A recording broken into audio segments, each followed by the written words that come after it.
Okay, good morning everyone. मजे में है? yes, ठीक। प्रिस्क्रिप्शन को हम कंटिन्यू करेंगे, ठीक है ना। जो प्रिस्क्रिप्शन की हमारी लास्ट क्लास थी उसको हम कंटिन्यू करेंगे। लास्ट क्लास में हमने प्रिस्क्रिप्शन के बारे में पढ़ा था। प्रिस्क्रिप्शन जो डॉक्टर की पर्ची या पर्चा होता है उसको हम जनरली तौर पर क्या बोलते हैं? प्रिस्क्रिप्शन बोलते हैं। और हमने क्या देखा था? प्रिस्क्रिप्शन एक क्या होता है? रिटन ऑर्डर होता है, एक लिखित आदेश होता है बाय रजिस्टर्ड डॉक्टर। एक रजिस्टर्ड डॉक्टर के द्वारा क्या होता है? एक रिटन ऑर्डर। किसके लिए होता है? फॉर द फार्मासिस्ट, फार्मासिस्ट के लिए, to compound and dispense medication या specific medication to the patient. तो चार चीजें ध्यान रखनी है when you are talking about the definition of prescription. पीछे समझ में आ रहा है Aryan? What is prescription? It is the written order by the registered doctor for pharmacist for compounding and dispensing what? Specific medication to the patient. Clear? Now the next questions, part of prescription पूछा जाता है exam में। What are the parts of prescription? Prescriptions के क्या क्या parts हैं? तो हमने डिफरेंट पार्ट्स देखे प्रिस्क्रिप्शन के। जैसे हम नॉर्मल एक क्विक रिव्यू देखें उसका। तो सबसे पहला आपका डेट, फिर उसके बाद में पेशेंट इंफॉर्मेशन, और उसके बाद में सुपरस्क्रिप्शन, DPS, ठीक है ना। Date, patient information and superscription. Date क्यों जरूरी होती है? रिकॉर्ड के पर्पज से। पेशेंट की जानकारी भी एक रिकॉर्ड के पर्पज से जरूरी होती है, उसके पॉइंट्स मैंने आपको पहले बताए हैं। और फिर हम सुपरस्क्रिप्शन की बात करें तो ये RX से हम इसको रिप्रेजेंट करते हैं। जो प्रिस्क्रिप्शन में आपको RX दिखता है वो। फिर उसके बाद में आपका आ जाता है इंस्क्रिप्शन। आई से याद रखना, ingredients and the name of drug. जो ड्रग है और जो केमिकल है उनके नाम एंड क्वांटिटी इंस्क्रिप्शन के अंतर्गत लिखते हैं। आजकल तो जो है रेडीमेड प्रिस्क्रिप्शंस आने लगे, लेकिन पहले के टाइम पर रेडीमेड मेडिसिन नहीं आती थी। तो उस समय क्या चलता था? उस समय हमको कंपाउंड करना पड़ता था ड्रग को, मतलब केमिकल्स को पूरा मिक्स करके फिर बनाकर उसको तुरंत देना पड़ता था। तो इंस्क्रिप्शन में क्या आ जाता था? हाँ, नेम। फिर उसके बाद में सब्सक्रिप्शन, इंस्क्रिप्शन, सब्सक्रिप्शन। सब्सक्रिप्शन में क्या होता था? Direction of physician to the pharmacist. Pharmacist को क्या डायरेक्शन होता था कि क्या बनाना है, उसका डोजेस फॉर्म बनाना है, ये सारी चीजें। फिर उसके बाद में सिग्नेचर। सिग्नेचर में क्या होता है आपका? सिग्नेचर इज द पार्ट जिसमें direction of physician to the patient, patient के लिए क्या डायरेक्शन है वो होता था।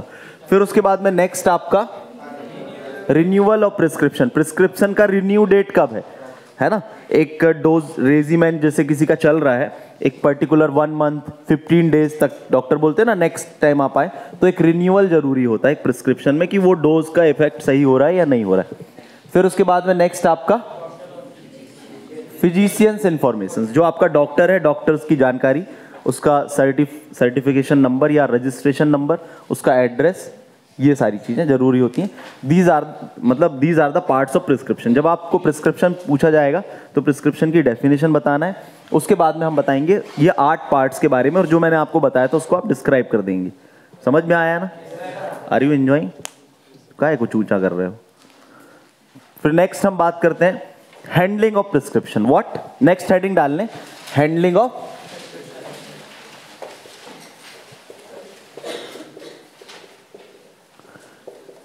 अब प्रिस्क्रिप्शन को क्या करना है? हैंडलिंग करना है। तो इसके भी कुछ पॉइंट्स हैं। अब प्रिस्क्रिप्शन को हैंडल करना, तो आप इस पॉइंट ऑफ व्यू से सोचें कि आप एक फार्मासिस्ट हैं और एक फिजिशियन है। वो आपको केमिकल के नाम और इंग्रेडिएंट लिखकर देगा और आपको उसको क्या करना है? कंपाउंड करना है और पेशेंट को दे देना है। तो इसमें पूरे अलग अलग एक स्टेप में आपको ये प्रोसेस करनी है। तो सबसे पहले आप लिखेंगे हैंडलिंग ऑफ प्रिस्क्रिप्शन में। पहले तो आपको पॉइंट्स याद होने चाहिए, यस और नो? तो सबसे पहले आप प्रिस्क्रिप्शन को क्या करेंगे? रिसीव करेंगे। तो receiving of prescription, first point क्या हो जाएगा? Receiving of prescription. आप प्रिस्क्रिप्शन को सबसे पहले रिसीव कर लेंगे, ठीक। रिसीव करने के बाद में सेकंड पॉइंट क्या होना चाहिए? आप रीड करेंगे और चेक करेंगे, है ना। तो सेकंड पॉइंट क्या हो जाएगा? Reading and checking of prescription. आप प्रिस्क्रिप्शन को रीड कर लेंगे और उसकी चेकिंग करेंगे प्रिस्क्रिप्शन की, ठीक। कर लिया आपने रीड एंड चेक कि सब प्रॉपर लिखा है कि नहीं, चेक कर लिया। फिर तीसरा हम क्या करेंगे? जब हमने रीडिंग एंड चेकिंग कर ली तो हम सबसे पहले अब जो केमिकल्स और ड्रग दवाइयां लिखी हैं उसको क्या करेंगे? कलेक्ट करेंगे। तो तीसरा पॉइंट क्या हो जाएगा? कलेक्टिंग।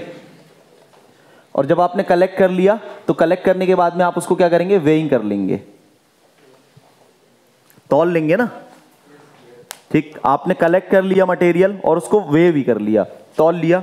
उसके बाद में फोर्थ नेक्स्ट स्टेप आप क्या करेंगे, जब आपने उसको कलेक्ट और वे कर लिया, उसके बाद में नेक्स्ट स्टेप आपका आ जाएगा compounding, labelling and packaging. Last step compounding, labelling and packaging. तो सबसे पहले तो जब कभी आपको कोई भी टॉपिक को बताना होता है तो वो टॉपिक में कितने पॉइंट्स हैं, सबसे पहले उसको याद करना, उसको ध्यान में रखना कि क्या क्या पॉइंट्स हैं, फिर उसके अंदर क्या क्या पढ़ना उस चीज को ध्यान में रखना। तो ऐसा जब पढ़ते हैं तो हम चीजें क्या हो जाती है, थोड़ा इजी हो जाती हैं। क्या हो जाती हैं? हमको क्या करना है, चीजों को इजी बनाना है, ना कि टीडियस एंड टफ बनाना है। यदि आपको एग्जाम में अच्छी मार्किंग लानी है तो आपको चीजों को बहुत आसानी से, आपको पॉइंट्स याद आ जाए जो उसकी मेन हेडिंग्स है, सब हेडिंग्स है, वो फिर कंटेंट आपको अपने आप याद आ जाएगा। लेकिन यदि पहली हेडिंग को आप पढ़ के याद करते रहोगे तो फिर बाकी की हेडिंग्स को याद करने में थोड़ा सा डिफिकल्ट होता है। तो कितने स्टेप्स में आपको बताना है हैंडलिंग ऑफ प्रिस्क्रिप्शन। रिसीव करना है सबसे पहले प्रिस्क्रिप्शन को, ठीक। Second reading and checking, read और चेक करना है आपको। फिर उसके बाद में कलेक्टिंग एंड वेइंग, कलेक्ट करना है और वेइंग करना है। फिर कंपाउंडिंग, लेबलिंग एंड पैकेजिंग। तो ये तो नाम से ही समझ में आ रहा है ना, जो हिंदी मीडियम के हैं उनके लिए भी समझ लें। रिसीव करना मतलब सबसे पहले प्रिस्क्रिप्शन को ले लेना। रीडिंग एंड चेकिंग तो दैट्स वेरी कॉमन बुकैब है ना, रीड करना और उसको चेक करना। कलेक्ट करना जो भी मटेरियल्स है और उसको तौल लेना, वेइंग करना। फिर उसके बाद में कंपाउंड करना मतलब उसको बनाना, जो भी डोजेस फॉर्म बोला गया उसको बनाना। एंड देन लेबलिंग, लेबल करना, उसमें प्रॉपर लेबलिंग करना। एंड देन पैकेज, उसको पैक करके उसको फिर दे देना, किसको, पेशेंट को देना। तो ये तो अब हमें पता चल गया ये, लेकिन इनके कुछ टेक्निकल पॉइंट है जिनको हमको इनके साथ में एग्जाम में डिस्क्राइब करना पड़ेगा, ठीक है ना। व्हेन फार्मासिस्ट जो है वो रिसीव कर रहा है प्रिस्क्रिप्शन, तो इसमें कई सारे पॉइंट्स आ जाते हैं। First step of the handling of prescription is what, तो हम क्या बोलेंगे, handling of prescriptions followed by the various procedures. यदि हमको डिफाइन करना हो एग्जाम में तो ये क्या है, ये प्रोसीजर है। हैंडलिंग ऑफ प्रिस्क्रिप्शन की क्या है ये, प्रोसीजर्स। तो अब आपको डिफाइन ही यहां से करना है हैंडलिंग ऑफ प्रिस्क्रिप्शन, और आपको प्रिस्क्रिप्शन नहीं पूछा गया तो आपको सबसे पहले प्रिस्क्रिप्शन को जल्दी से डिफाइन कर देना कि prescription is the written order by the registered medical practitioners to the pharmacist, है ना, for compounding and dispensing specific medication to the patient. Then handling of prescription followed by the various procedures, कई सारी procedures से follow होता है। सबसे पहला है आपका रिसीविंग। तो इसमें क्या क्या पॉइंट बताने उसको लिखें। सबसे पहला पॉइंट क्या आ जाएगा, वो जो ग्रामेटिकल पोर्शन है वो तो आप बना लेंगे, इजी है कि शुड बी और इज द, आर द, वो तो आप कर लेंगे इजीली। इंपॉर्टेंट पॉइंट क्या याद रखना है, जब प्रिस्क्रिप्शन रिसीव किया जाता है तो फार्मासिस्ट, जो फार्मासिस्ट है, prescription should be received by himself. Pharmacist जो फार्मासिस्ट है, जो मेडिकल स्टोर का मतलब जो फार्मेसी वाला व्यक्ति है, वही रिसीव करना चाहिए। पहला पॉइंट ध्यान रखना है आपको। तो लिख लें इसमें first point, pharmacist himself receive, है ना, फार्मासिस्ट मतलब पहला पॉइंट क्या इंडिकेट कर रहा है, फार्मासिस्ट हिमसेल्फ मतलब prescription should be received by the pharmacist himself, है ना। तो पहला पॉइंट क्या है आपका, prescription should be received, receive तो है ही ना, रिसीविंग, तो prescription should be received by pharmacist himself. जो फार्मासिस्ट है वो खुद ही रिसीव करे पेशेंट से प्रिस्क्रिप्शन, पहला पॉइंट प्रिस्क्रिप्शन का। दूसरा पॉइंट, जब फार्मासिस्ट प्रिस्क्रिप्शन लेता है तो किसी भी तरीके के कंफ्यूजन वाला या डाउट वाला फेशियल एक्सप्रेशन नहीं देना है, ठीक है ना। नो डाउट और confusing expression should be given by the pharmacist. Pharmacist के द्वारा किसी भी प्रकार के जो है कंफ्यूजन वाला और डाउट वाला फेशियल एक्सप्रेशन नहीं देना है, ठीक है ना, कि ये क्या लिखा है, इसमें पेशेंट को भी डाउट आ जाएगा, यार इनको मालूम नहीं है, इसने कुछ भी दे दिया। ये कम्युनिकेशन के पॉइंट ऑफ व्यू से भी रहता है जरूरी, ठीक है ना, कि ले लिया, बोलो सर हम हिंदी मीडियम से हैं है ना। तो ऐसा नहीं करना है कि प्रिस्क्रिप्शन लेके और ये क्या लिख दिया। You have to just be very aware about that कि when you are receiving the prescription you should be confident। क्या रहना है, कॉन्फिडेंट, हाँ, ओवर कॉन्फिडेंट नहीं होना है, यस है ना। तो कई सारी चीजें होते हैं। सबसे पहले रिसीविंग, फार्मासिस्ट हिमसेल्फ रिसीव्ड, और दूसरा no doubt and confusing expression should be given by the pharmacist. जो फार्मासिस्ट है वो किसी भी तरीके के डाउटफुल एक्सप्रेशन नहीं देना चाहिए या कंफ्यूजन नहीं होना चाहिए। उसको यदि है तो अपने तक सीमित रखे, डॉक्टर से कंसल्ट करे, पेशेंट को ना बताए यार समझ में नहीं आ रहा है, ठीक। नेक्स्ट, रीडिंग एंड चेकिंग में लिखें। रीडिंग एंड चेकिंग में आपको क्या बताना है? First point reading and checking में पहला पॉइंट क्या है कि फार्मासिस्ट जो है, फार्मासिस्ट को क्या करना चाहिए? सबसे पहले ये चेक करेगा कि आपका जो प्रिस्क्रिप्शन है is it in proper format, ठीक है ना। तो पहला पॉइंट इसमें क्या हो जाएगा? Proper format. प्रॉपर फॉर्मेट में है कि नहीं आपका जो प्रिस्क्रिप्शन है। मतलब इसमें क्या देखना है आपको कि डॉक्टर की सील एंड साइल है कि नहीं, कोई हॉस्पिटल का प्रिस्क्रिप्शन भी है कि नहीं, कि ऐसे ही रोड चलते किसी व्यक्ति ने लिख दिया, लो जाके ले आओ, है ना। तो ये फॉर्मेट में ये चीजें चेक करना है ना। Sign of doctor, seal sign, hospital का प्रॉपर है कि नहीं, रजिस्टर्ड डॉक्टर है कि नहीं, ये चीजें चेक करना है। फिर कुछ हमको क्या है पॉइंट्स बताने हैं कि क्या क्या ध्यान रखना है हमको। अब जो प्रिस्क्रिप्शन है it should be behind the counter, मतलब ऐसा नहीं कि वहीं सामने ही रख के हम देखने लगे। जनरली आपने देखा होगा जो हॉस्पिटल्स होते हैं वो प्रिस्क्रिप्शन थोड़ा सा एक अंदर तरफ रखते हैं, ठीक है ना। तो it should be behind the counter या behind the screen. Prescription should be placed, है ना, प्लेस्ड। प्रिस्क्रिप्शन जो रखना चाहिए that should be behind the counter, counter के पीछे या behind the screen. Place prescription behind counter, counter के पीछे रखें।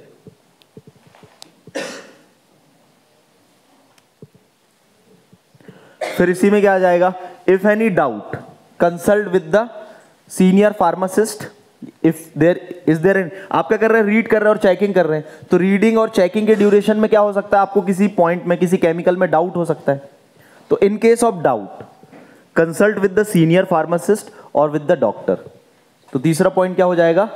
इन केस ऑफ डाउट। इसको ग्रामर आप इसमें ऐड कर सकते हैं, कोई वो दिक्कत की बात नहीं है। इसमें जो ग्रामेटिकल पोर्शन है वो आप ऐड कर सकते हैं एग्जाम में लिखने के लिए, है ना। तो ग्रामर तो ऐसी चीज है जिसको आप कई तरीके से बता सकते हैं, है ना। इन केस ऑफ डाउट कंसल्ट। आपको इंपॉर्टेंट पॉइंट याद रखना है, फॉर्मेट, प्लेस और consult.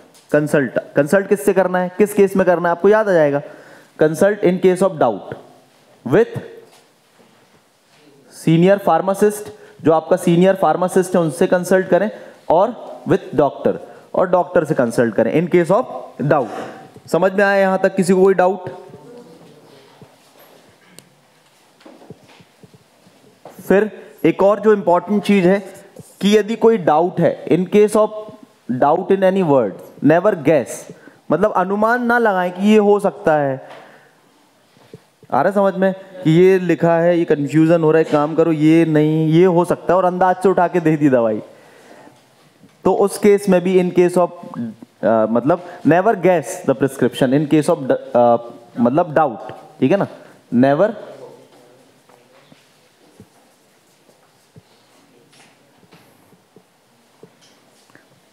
In case of confusing word, ऐसा बोल सकते हैं। In case of confusing word never, हाँ गैस, मतलब बोलते हैं ना जैसे एग्जाम होने वाला रहता है तो गैसिंग पेपर लीक होते हैं कई जगहों पर, तो हम उतना ही पढ़ के चले जाए मान के चलो, और नहीं आया तो फिर हम गैसिंग जिसने की उसको गाली देंगे क्या? हाँ कह रहे कैसी गैसिंग की? नहीं, हम अपने आप को देना चाहिए था, हम उतना ही पढ़ के गए। तो ऐसा नहीं होना चाहिए। तो रीडिंग एंड चेकिंग में किन किन पॉइंट्स का ध्यान रखना है? पहला, प्रॉपर फॉर्मेट में देखे हैं कि नहीं, place behind the counter, screen के बिहाइंड रखना है। फिर आपका इन case of doubt consult with the senior pharmacist और विद द डॉक्टर, और नेवर गैस कंफ्यूजिंग वर्ड, और जो कंफ्यूजन वाले वर्ड्स हैं उनको गैस नहीं करना है कभी भी। यदि कोई डाउट है तो फिर कंसल्ट करें डॉक्टर के साथ। फिर नेक्स्ट है कलेक्ट एंड वेइंग। इसमें लिखें कलेक्टिंग एंड वेइंग में, अभी देखो हमको मालूम है कि प्रिस्क्रिप्शन में हम कोई भी केमिकल वो करेंगे तो कलेक्ट तो करेंगे ही करेंगे। जैसे आप मान के चलो लैब में है, प्रैक्टिकल कर रहे हैं, और ये प्रैक्टिकल जब आप कर रहे हैं तो वहां भी इस चीज को ध्यान में रखें आप, जो अभी बात आएगी।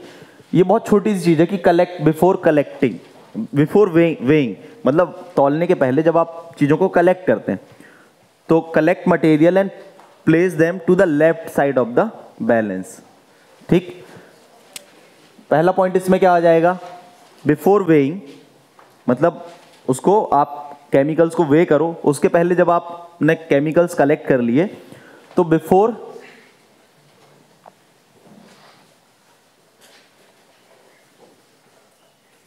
वेइंग प्लेस करना मतलब रखना है ना, बिफोर वेइंग प्लेस केमिकल्स, कहां रखना है, लेफ्ट साइड। किसके लेफ्ट साइड रखना है, ऑफ द बैलेंस, जो आपका वेइंग बैलेंस है ना, जिसमें आप वे करेंगे मटेरियल, बैलेंस के लेफ्ट साइड आपको क्या करना है, प्लेस करना है जितने भी केमिकल्स हैं बिफोर वेइंग।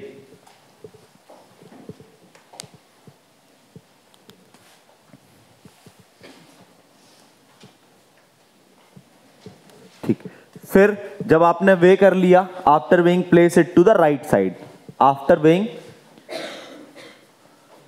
देखिए थ्योरी कोई बहुत बड़ी वो नहीं रहती है, बस छोटे छोटे पॉइंट्स होते हैं और इन पॉइंट्स को आप एग्जाम में एक्सप्लेन कर देते हैं तो नंबर अच्छे मिल जाते हैं।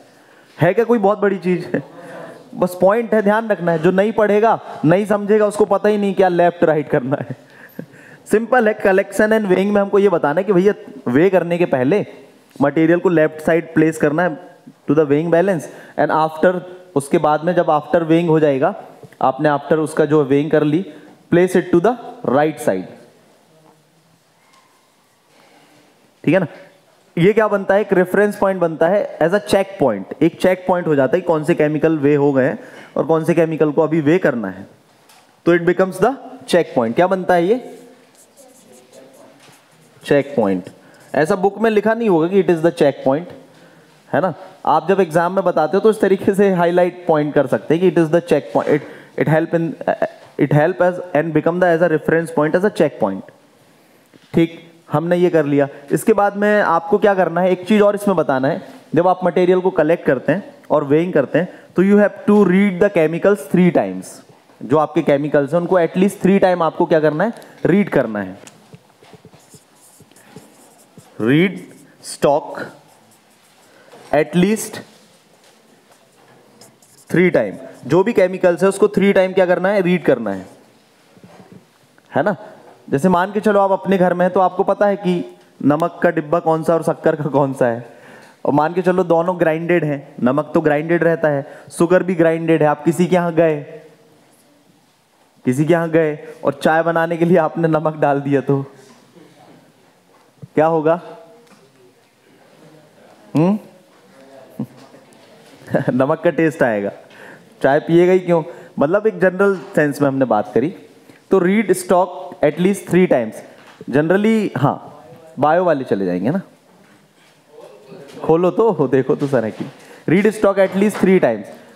3 टाइम्स आपको क्या करना है, उसको पढ़ना है। पहला चेक पॉइंट क्या होगा, when you are taking it from the shelf, है ना, जब आप उसको क्या कर रहे हैं, मटेरियल को सेल्फ से ले रहे हैं। जाओ, अरे जाओ जाओ, यहीं से जाओ, जल्दी जाओ। कौन सा मिलियंस में बंद करो इसको, दरवाजा लगा लो बेटा। देख, जब आप उसको सेल्फ से उठा रहे हैं, सेल्फ से मतलब जो आपका जो भी एल्मेरा वगैरह है ना, या जो, हाँ, व्हेन फर्स्ट आपको चेक कब करना है, जब आप केमिकल रैक से ले रहे हो। ठीक, दूसरा कब चेकिंग करना है, जब आप वेइंग कर रहे हो। सेकंड आपको कब करना है, ड्यूरिंग द वेइंग। और तीसरा कब चेक करना है आपको, जब आप रखने जा रहे हो। तो इससे क्या होता है, एक प्रॉपर रिटर्न जब आप रखते हो ना।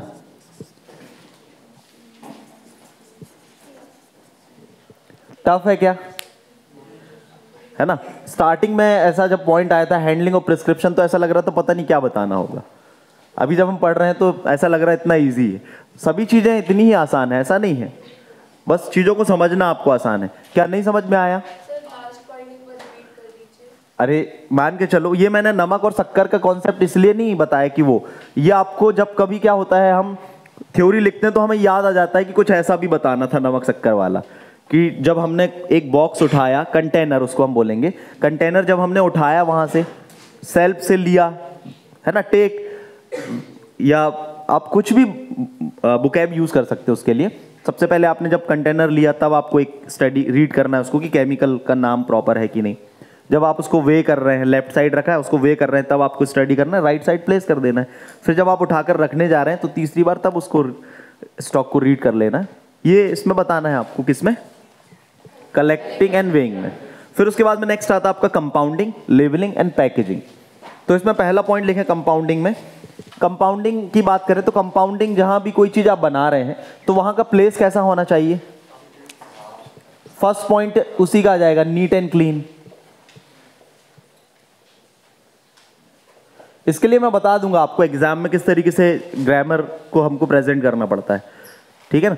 ज्यादातर ग्रामर आपकी जो है वॉइस फॉर्मेट होता है इसमें, और शुड बी वाली, जैसे जनरली जब हम इंस्ट्रक्शंस देते हैं तो जो भी प्लेस है आपका, the place where the compounding is taking place, it should be neat and clean, है ना, या place should be neat and clean. फिर next point, if the equipment are using, है ना, यदि हम कोई इक्विपमेंट को यूज कर रहे हैं, the equipment should also be clean. तो ऐसा भी हम बता सकते हैं, क्लीन इक्विपमेंट। जो भी इक्विपमेंट, एपरेटस, ग्लासवेयर्स हैं, कंपाउंडिंग के पहले ये चेक कर लेना कि वो क्या है, क्लीन है कि नहीं। तो प्लेस हो गया और दूसरा इक्विपमेंट हो गया। फिर नेक्स्ट है आपका, जैसे एक टाइम पे एक ही प्रिस्क्रिप्शन को आपको हैंडल करना है, ठीक है ना, handle one prescription at a time, ठीक है ना, at one time, handle one prescription at one time. एक टाइम में एक ही प्रिस्क्रिप्शन बनाए, है ना, पैसे कमाए, आराम आराम से कमाए है ना, एक बार में ले लिया, इसको कुछ और दे दिया, उसको कुछ और दे दिया, भाई भंडारा थोड़ी ना है प्रिस्क्रिप्शन है। अभी तो नहीं होता ऐसा, अभी आजकल तो डायरेक्ट वो बनता है। फिर नेक्स्ट है follow the direction when you are preparing और कंपाउंडिंग। आपको क्या करना है, follow the direction. Fourth point क्या जाएगा, फॉलो द डायरेक्शन। जो आपको फिजिशियन ने डायरेक्शन दिए हुए हैं उसको क्या करना है, फॉलो करना है। फिर नेक्स्ट पॉइंट,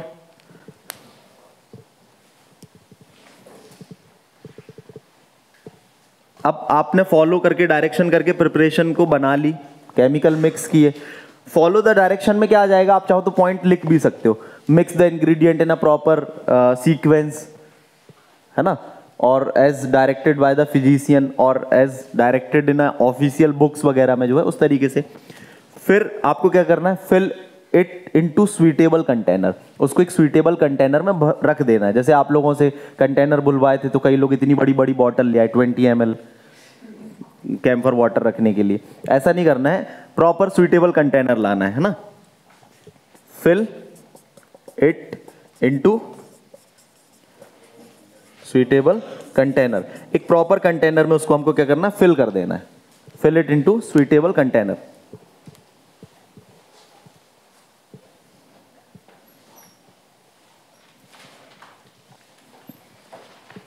फिर लेबलिंग की बात करें तो लेबलिंग, अभी तक हमने कंपाउंडिंग की बात कर ली और कंपाउंडिंग करके क्या किया, मटेरियल को फिल भी कर दिया, समझ में आया।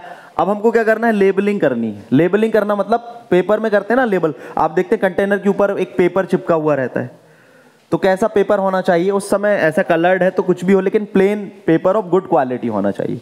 तो labelling should be done in a plain paper of good quality. 6th point, labelling के लिए क्या हो जाएगा, use plain paper of good quality. एक गुड क्वालिटी का प्लेन पेपर आपको यूटिलाइज करना है प्रिस्क्रिप्शन को जब आप लेबलिंग कर रहे हैं तो। फिर आप लेबलिंग करेंगे तो उसमें कुछ ना कुछ इंफॉर्मेशन लिखेंगे ना, तो information that you are writing to the label it should be properly visible, ठीक है ना। तो लेबलिंग क्या होनी चाहिए, एक पॉइंट उसके लिए आ जाएगा विजिबल, या हम ऐसे बोल सकते हैं labelling should be visible. Labelling कैसी होनी चाहिए, विजिबल, वो प्रॉपर दिखे आपको। लेबलिंग जो आप कर रहे हैं, लिख रहे हैं, वो प्रॉपर विजिबल होना चाहिए। कितना छोटा छोटा लिखा रहता है, आप देखते हैं ना कई बार कई कंटेनर्स में मेडिसिन, लेकिन आप देखेंगे तो प्रॉपर दिखता है हमको कि क्या कंपोजिशन है, क्या केमिकल का नाम है, तो वो प्रॉपर विजिबल होना चाहिए। फिर नेक्स्ट पॉइंट क्या आ जाएगा, जब हम लेबल बनाते हैं, अच्छा मान के चलो आप कोट वोट पहनते हैं तो पूरा ऐसा घुमा के फिर बटन लगाते हैं कि प्रॉपर बटन लगाते हैं? हाँ, यदि ऐसा किया जाए तो क्या हो? गुस्सा आएगा ना आपको, बेचारा कंटेनर आपका निर्जीव है, नॉन लिविंग है, तो कुछ भी करोगे उसको। कई बच्चे देखे मैंने, ऐसा लेबल बनाते हैं पूरी बॉटल को ढांक देते हैं जैसे बहुत गांव की बॉटल हो, पूरा घूंघट उसका, कुछ जगह ही नहीं छोड़ते हैं। तो proper space should be left, है ना, एक स्पेस उसमें क्या होना चाहिए, space proper should be given, जिससे आप जो आपकी प्रिपरेशन है उसको देख सकें। तो नेक्स्ट पॉइंट क्या आ जाएगा, space, proper space should be given to the bottle या कंटेनर जो भी है। कैसा स्पेस होना चाहिए, डाउन साइड में थोड़ा सा स्पेस रहे, अपर साइड में स्पेस रहे, और बिटवीन द जहां आप उनको लॉक कर रहे हो वहां पर स्पेस होना चाहिए। तो स्पेस से ये पॉइंट ध्यान रखना, proper space should be given to the container so that the product should be visible to the patient को या किसी को भी वो विजिबल होना चाहिए।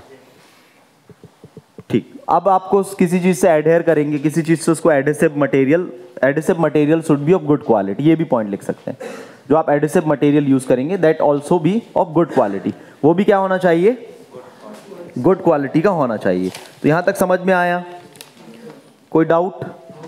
फिर इसके बाद में ये हो गया प्रिस्क्रिप्शन का। अब आपको लग रहा होगा सर जो डॉक्टर की पर्ची हमको मिलती है इतना सब तो हमें देखने को मिलता ही नहीं है, हाँ, कि ये प्रॉपर हमने केमिकल लेफ्ट साइड में रखे, फिर बैलेंस के राइट साइड में रखे, हाँ, फिर हमने केमिकल बनाया, ये सब आप लोग अभी लैब में करोगे।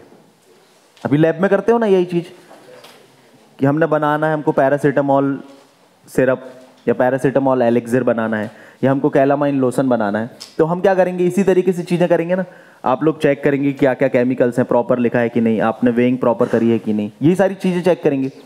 तो पहले के समय में क्या होता था कि रेडीमेड दवाइयाँ नहीं होती थी, तो इस तरीके से प्रिस्क्रिप्शन चलता था और हैंडलिंग ऑफ प्रिस्क्रिप्शन होती थी ना प्रीवियस टाइम। लेकिन नाउ डेज यदि हम बात करें मॉडर्न प्रिस्क्रिप्शन की, तो मॉडर्न प्रिस्क्रिप्शन में क्या है, readymade medicine are there, brand name होते हैं, जेनेरिक नेम होते हैं, डायरेक्ट उस नाम से आपका टाइम बच जाता है ना। जैसे कोई बताए, आपको पूछेगा एडवांटेज एंड डिसएडवांटेज क्या है, तो अब बता सकते हैं एडवांटेज क्या है मॉडर्न प्रिस्क्रिप्शन का, पॉइंट बताना है मॉडर्न प्रिस्क्रिप्शन, लिख लो एक point, prescription in modern age, prescription in modern age, आधुनिक युग में प्रिस्क्रिप्शन कैसा होता है। आधुनिक मतलब आज के युग में। ऐसा देखा क्या आपने, बनाते हैं फिर ये, हाँ कुछ उसमें हो सकता है जो आपके आयुर्वेदिक होते हैं और आपके होम्योपैथी वाले होते हैं, वो आपकी मेडिसिन को कई बार तुरंत बनाकर देते हैं। हाँ हाँ, टाइम लगेगा ना, क्यों, अभी तो क्या है, दवाई बनी बनाई है, मेडिसिन बनी बनाई है ना, तो उसको क्या करना पड़ता, देखा लाके दे दिया आपको। अब मान के चलो आपको हेडेक हो रहा है, आप गए डॉक्टर के पास में, खड़े हो बैठे हो, हाँ, जब तक कि सिर दर्द ही ठीक हो गया उसके बनाने तक में सिर दर्द ठीक हो गया। तो पहले इस तरीके से प्रोसीजर की जाती थी। एग्जाम में आएगा तो हमको तो प्रोसीजर बतानी पड़ेगी ना, हैंडलिंग ऑफ प्रिस्क्रिप्शन के पॉइंट्स बताने पड़ेंगे पूरे, तो ये सारे पॉइंट्स हम बता देंगे। फिर हम बात करते हैं मॉडर्न मेथड ऑफ प्रिस्क्रिप्शन में। Nowadays the readymade medicine are there, ये पॉइंट आपको बताना है, लिख लें, रेडीमेड मेडिसिन हैं, तो कंपाउंडिंग लेबलिंग वाला जो स्टेप्स हैं वो स्किप हो जाते हैं। फिर एडवांटेज आप बता सकते हो कि इसके एडवांटेज क्या है, easy to remember, easy to communicate, points लिख लो, इजी टू रिमेंबर, याद करना अब इजी होता है ना, मेडिसिन याद है, ड्रॉज में रखी है, निकाल के दे दी, easy to remember, easy to communicate, communicate करना इजी हो जाता है पेशेंट के साथ में, इजी टू कंटिन्यू, है ना, कंटिन्यू करना भी उसको इजी हो जाता है कि उसको कंटिन्यू हमको देना है मेडिसिन। तो और इसमें क्या है, अपने पास में डिफरेंट ब्रांड की मेडिसिन अवेलेबल हैं, तो एक प्लस पॉइंट क्या होता है, डिफरेंट बायोअवेलेबिलिटी के प्रोडक्ट अवेलेबल होते हैं, तो ये भी एक प्लस पॉइंट है। ठीक, क्या क्या है एडवांटेज, क्या है, इजी टू रिमेंबर। फिर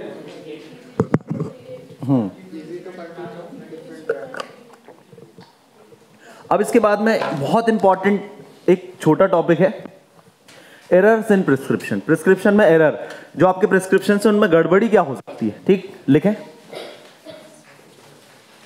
एरर्स इन प्रिस्क्रिप्शन। जो प्रिस्क्रिप्शंस हैं उनमें एरर क्या हो सकती हैं? एरर समझते हो, गड़बड़ी। जब कोई प्रिस्क्रिप्शन कंपाउंड कर रहा है, लेबल कर रहा है या दे रहा है, तो उसमें क्या क्या गड़बड़ी हो सकती हैं? पहला पॉइंट लिखना, एब्रीविएशन।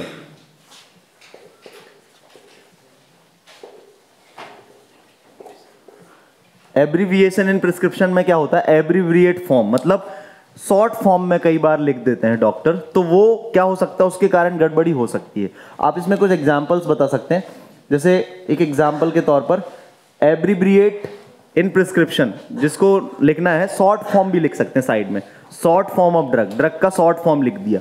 जैसे अब डॉक्टर ने लिख दिया एक्रो, एक्रो बस लिख दिया और छोड़ दिया। अब एक्रो में 2 मेडिसिन अवेलेबल हैं, तो कंफ्यूजन होगा ना, एक्रो क्या देना है। अब एक्रो होता है आपका एक एक्रोस्टेटिन और एक होता है आपका एक्रोमाइसिन,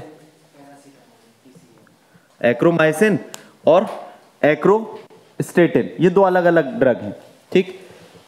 फिर नेक्स्ट है आपका नेम ऑफ ड्रग,